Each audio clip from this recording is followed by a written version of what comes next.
अध्यात्म विज्ञान कोई धर्म या संप्रदाय नहीं है, ये स्पिरिचुअल साइंस है जो कुदरत के कानून पर आधारित है। ये विज्ञान पूरे ब्रह्मांड के सभी रहस्यों को उजागर करता है और जीवन के सभी पहलुओं को समझने के लिए एक नई दृष्टि देता है।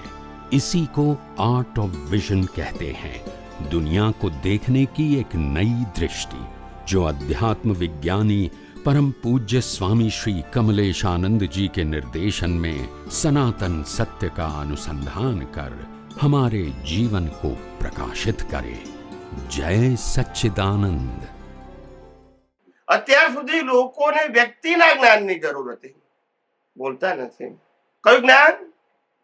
અમે તો કે છે રામના જ્ઞાનને માનીએ, પેલો કે છે અમે કૃષ્ણના જ્ઞાનને માનીએ, પેલો કે અમે મહાવીરના જ્ઞાનને માનીએ, પેલો કે અમે શિવના જ્ઞાનને માનીએ, પેલો કે સ્વામિનારાયણના જ્ઞાનને માનીએ, ખ્યાલ? પેલો કે છે દાદા ભગવાનના જ્ઞાનને માનીએ, પણ સનાતન સત્યને ના માનીએ. બોલતા નથી. અને સનાતન સત્ય વ્યક્તિનું હોય નહીં. વ્યક્તિનું હોય તો સનાતન ના હોય, સનાતન હોય તો વ્યક્તિનું ના હોય. વ્યક્તિ સનાતન સત્ય વ્યક્ત કરી શકે, વ્યક્તિનું ના હોય. રામ સનાતન સત્ય વ્યક્ત કરી શકે, કૃષ્ણ સનાતન સત્ય વ્યક્ત કરી શકે, મહાવીર સનાતન સત્ય વ્યક્ત કરી શકે, એમનું નહીં. પણ તમારે તો વ્યક્તિનું જોઈએ છે ને. બોલતા નથી.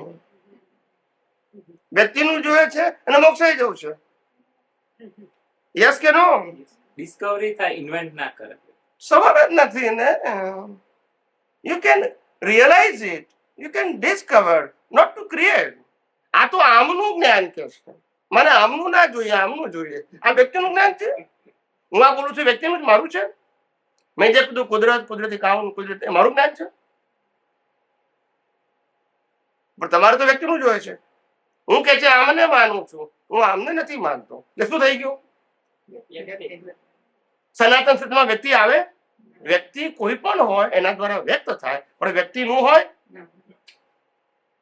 તમારે તો વ્યક્તિનું જ્ઞાન જોઈએ છે ને કમ્પેરિઝન શું કરવું છે? આ વ્યક્તિ આમ કીધું, આ વ્યક્તિ આમ કીધું. સનાતન સત્યમાં કમ્પેરિઝન હોય? વ્યક્તિના જ્ઞાનમાં હોય? સનાતન સત્યમાં હોય? It's a universal truth. H2O થી પાણી થાય મેં કે મગનભાઈ કરે થાય, છગનભાઈ કરે નાખ્યું હોત. It's a universal truth. એટલે આ બધી વાતો આપણને મગજમાં બેસતા કેમ વાર લાગે છે? અનાદિ કાળની આ બધી આવી તો હજારો ભ્રાંતિ છે. એ ભ્રાંતિમાંથી બહાર નીકળતા નથી. સનાતન સત્ય સમજવા માટે, અનુભવવા માટે અને પ્રોગ્રેસ કરવા માટે રિલેટિવ સત્યની ભ્રાંતિમાંથી સ્લોલી એન્ડ સાઉન્ડલી બહાર નીકળવું પડશે. From belief only, not from action. સમજાય છે? હું એક્શનની વાત કરતો.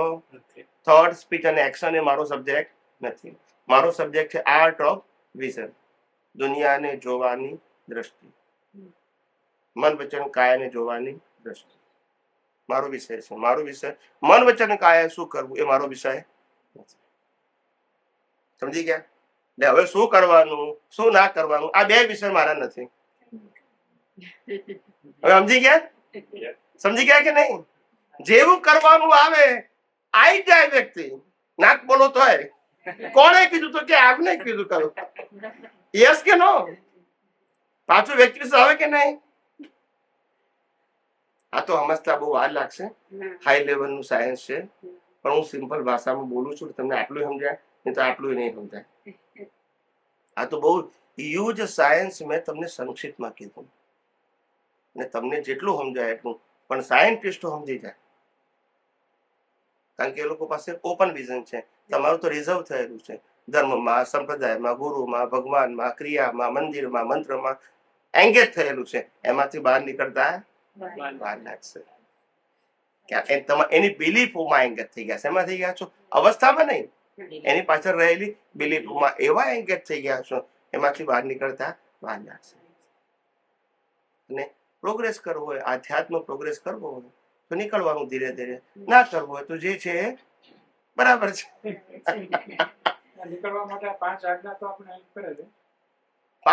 પાંચ આજ્ઞા દાદા ભગવાને આપી ત્યારે એમને કહેલું 5 આજ્ઞા is a substitute of science.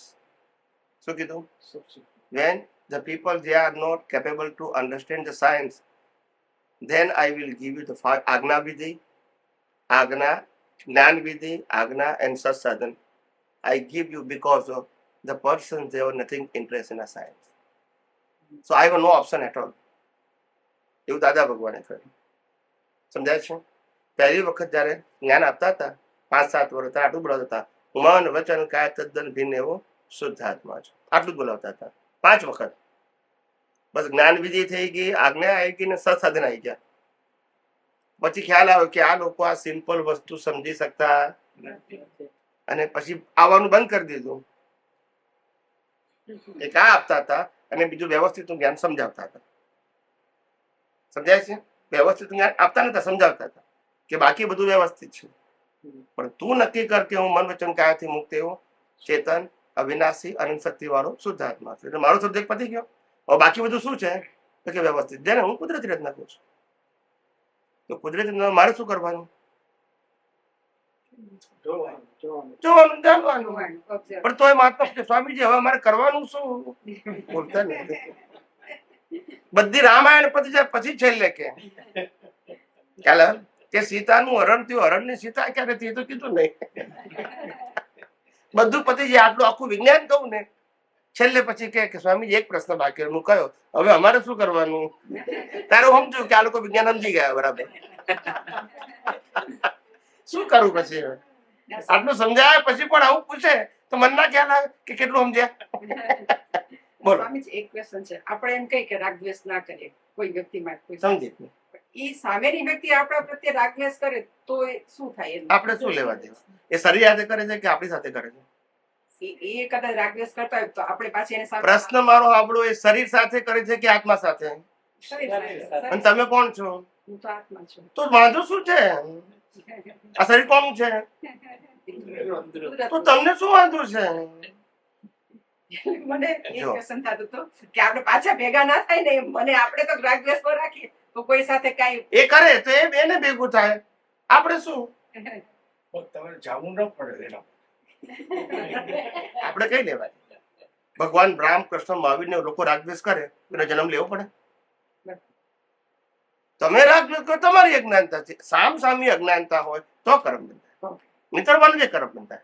બંધાય ખરા પણ મને બંધાય. હું વિતરાગ રહું અને તમે રાગ કરો તો તમને મન ના બંધાય. ભલે મારા નિમિત્ત તમે રાગ કરતા હો તો મારે શું લેવા દેવા? હું રાગ કરું, રાગદ્વેષ કરું, તમે કરો ને તો પછી કર્મ બંધાય. તો પછી સામ સામો બીજા અવતારમાં હિસાબ આવે. વનવે ના આવે. કોઈ મહાવીર માટે કોઈ રાગ કરે તો મહાવીરને જન્મ લેવો પડે? તો પછી કોઈ મોક્ષ જ ના જઈ શકે. જઈ શકે? ખ્યાલ આવે? એને વન વે હિસાબ કહેવાય. શું કહેવાય? આપણા સોશિયલ લાઈફમાં મોટા ભાગે 2 વે હિસાબ હોય. કેટલા હિસાબ વન વે હોય? ખ્યાલ આવે? વન વે એટલે શું ખબર છે? કે ભાઈ આપણી છોકરીને પરણાઈ હોય અને એને દુઃખ થાય ને આપણને 3 દિવસ ઊંઘ ના આવે. હવે હા મામી તો કોઈ લેવા દેવા જ નથી. મારી દીકરી એટલે 3 દિવસ ઊંઘ ના આવે. એ વન વે હિસાબ છે. આ સામ સામે નથી દીકરી સાથે અત્યારે હિસાબ નથી, જમાઈ સાથે હિસાબ. આપણે દીકરી જમાઈને છે પણ આપણે સાંભળ્યું એટલે આપણો હિસાબ અત્યારે વન વે છે, કારણ કે આપણી સામે કોઈ છે. એવું સારું થાય તો દીકરીના ઘેર દીકરો આવે તો માને આનંદ થઈ જાય તો એ વન વે હિસાબ.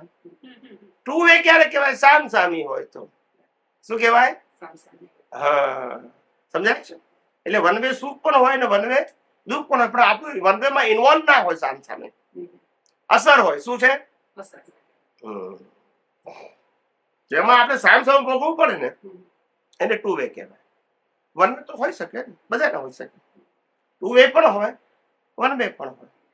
વન વે એટલે વન સાઈડ નું હિસાબ હોય. ખ્યાલ આવે?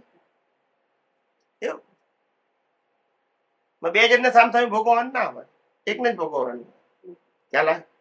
આપણું ચોર ખિસ્સું કાપી જાય બરાબર છે, એટલે પછી જેનું કપાઈ જાય એને દુઃખ થાય કે ના થાય? અને ચોર ભજીયા કઈ ઊંઘી જાય ઘેર જઈને. એને એવો ભોગવટો છે આનંદ નો, તમારે દુઃખ નો છે. પણ તોય એ 2 વે કહેવાય કે સામ સામી છે. એટલા ખ્યાલ આવી ગયો? એટલે હંમેશા આ બધું એ તો બધું વિજ્ઞાન સમજો. અત્યાર સુધી ધર્મ માંથી આપણે બહાર જ નીકળ્યા નથી. ધર્મ એટલે ફોર્મેટ. ફોર્મેટમાંથી ઉપર જાઓ તો વિજ્ઞાન સમજાશે, નહીં તો લાખો અવતાર ગયા આપણે. હમ. એક બે નહીં, આ ફોર્મેટમાં લાખો અવતાર ગયા આપણે. હવે તો ઉપર ચડો. યસ કે નો? કુદરતે આપણને શીખવાડે છે કે ઉપર જવાનો રસ્તો, નીચેનું પગથિયું છોડો તો ઉપર જવાય. બોલતા નથી. 5મું ધોરણ પાસ થયા પછી 5મું ધોરણ, ચોપડી અને ટીચર છોડશો તો ચટ્ટામાં જવાશે, લઈને નહીં જવાય. બોલતા નથી. આ તો 50 વર્ષ સુધી એક જ ચોપડી, એક જ ગુરુ, એક જ ધર્મ, એક જ ક્રિયા, અને કે પ્રગતિ કરીએ છીએ. કે પ્રગતિ કહેવાય કે મોનિટર થવાય? હું 50 વર્ષ જૂનો છું આ સંસ્થા, બધું જ જાણું કે છે કે મોનિટર બધું જ જાણે. યસ કે નો? નવો હોય તો, અને હોશિયાર હોય તો આવે, સાંભળે, આગળ જાય. એને બીજી માથાકૂટમાં રસ જે હોય તે. ને મારો ઇમ્પોર્ટન્ટ શું કે અહીંયા આગળ આ ગુરુજી છે, મેસેજ શું આપે છે, મેસેજ લઈ આગળ વધો, બીજા ગુરુ પાસે મેસેજ લાવ, આગળ વધો.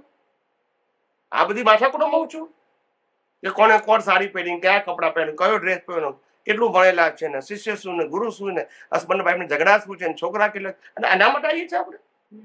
બોલતા નથી. પછી ક્યાં મુક્તિનો માર્ગ છે અમારો? એટલે તમારો સબ્જેક્ટ જ જુદો છે. આને જ હું કહું છું રિલેટિવ સત્ય. ભલે તમે ગમે તેને ભજો, પણ તમારો એંગલ શું છે તો કે રિલેટિવ. મુક્તિના માર્ગે ક્યાં આગળ વધવાના છો? આખું તમારું દ્રષ્ટિકોણ જુદું છે ને. ત્યારે માણસને સોસાયટીથી પ્રોટેક્શન જોઈએ છે. સોસાયટી ખ્યાલ આવે ને? ખબર નથી કે આયા છે એકલા જવાનું છે, ત્યાં પ્રોટેક્શન કોઈ માંગતું નથી. બોલતા નથી કે બે ચાર મારી હાથે આવે સારું. સમજાય છે? ના, પણ એક વખત એવું થયું હતું. એક ભાઈ હતા ને, હસબન્ડ ભાઈ, તો હસબન્ડ ને કેન્સર થઈ ગયું. પછી છેલ્લા સ્ટેજનું કેન્સર, બહુ એક્સ્ટ્રીમ થઈ ગયું. એ ડોક્ટરને બોલાયા. ડોક્ટરે કીધું આ તમે કાલ હવાર નહીં જુઓ કે છે. શું કે છે? એટલું ચાલે એવું નથી. એટલે એની વાઈફ ને કે હવે આજે વાત કરીએ કે છે. જેટલી વાત કરી હોય કરીએ. એટલે 12 વાગ્યા સુધી તો વાત કરી. પછી વાઈફ ને જોકા આવવા માંડ્યા. એટલે વાઈફે પછી એનો હસબન્ડ કે હું મરી જવાનું, તને જોકા આવે છે? એ શું કે ખબર છે વાઈફ કે તમારે ઉઠવાનું નથી, મારે તો ઉઠવાનું કે છે.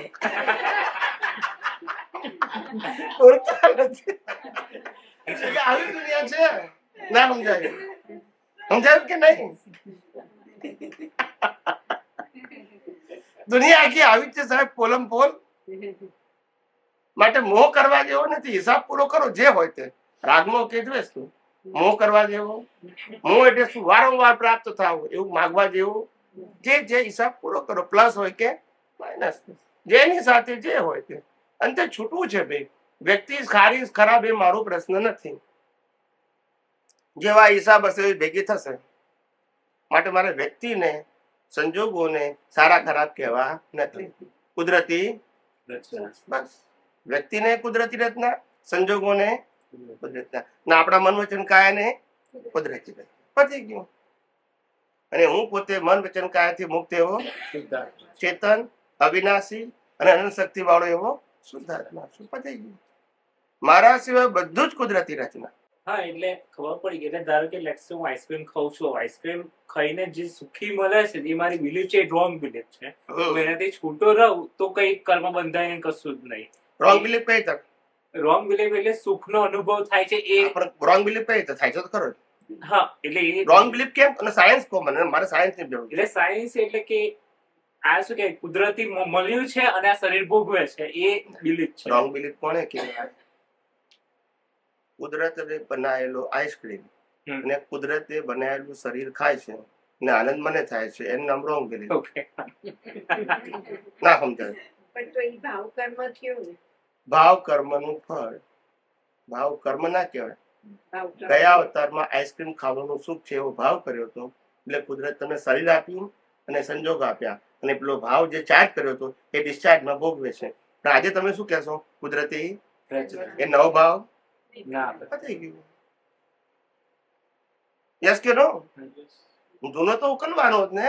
એ ઉકલેલા ભાવને તો આનંદ થવાનો, પણ આપણે એ ભાવને શું જોવાનું? કુદરતી આઈસ્ક્રીમ ને કુદરતી રીતના જોવાનું, ખાનાર ને અને બિલીફ ને પણ શું જોવાનું? કુદરતી રચના. તો પછી કેરી ઓન થાય? ના. ના થાય. એ તો વિતરાગ થાય. એ તો સુખની વાત, એ દુઃખની વાત હોય. કોઈને ગુસ્સો કર્યો, કોઈ આપણને ગુસ્સો કર્યો કે આપણે કોઈને ગુસ્સો કર્યો, તો ગુસ્સો કરનાર કોણ? શરીર. કોણે કર્યો? સામે વાળા વ્યક્તિના શરીરને. યસ કે નો? કેમ કર્યો? સંજોગોથી. કોણે ઉભા કર્યા? કુદરતે. કેમ ઉભા કર્યા? કર્મના ફળ રૂપે.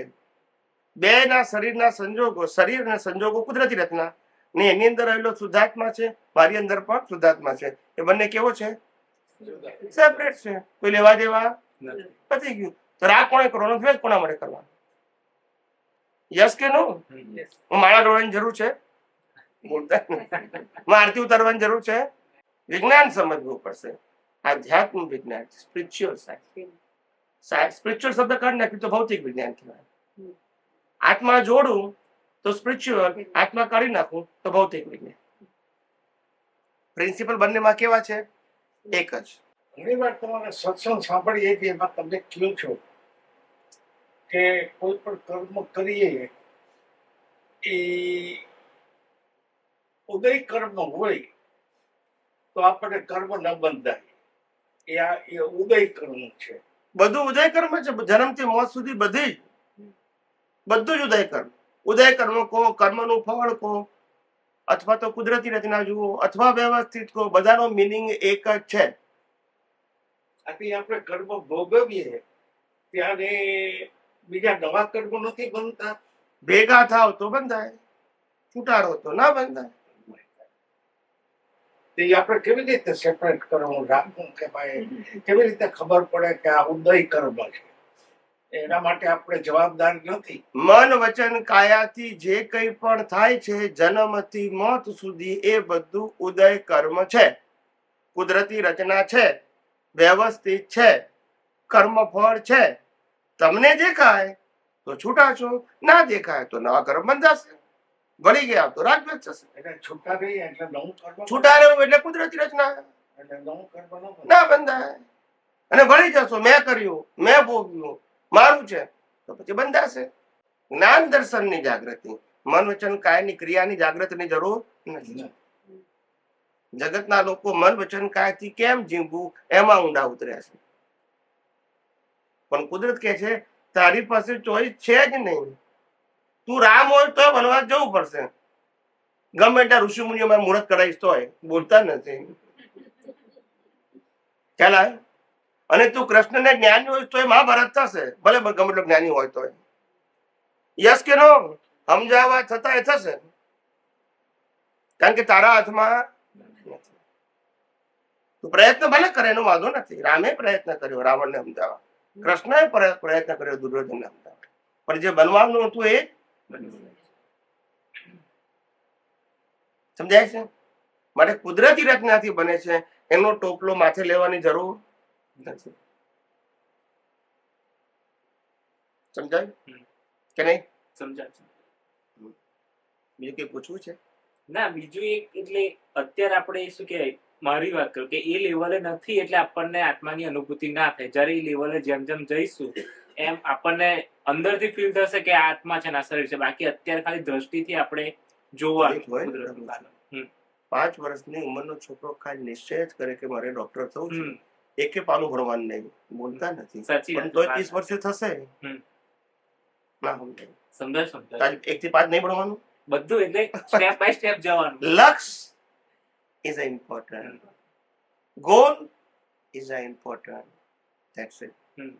All other circumstances are given by the law of nature as per your goal. સમજાય છે? ગોલ નક્કી કરવું, that's it.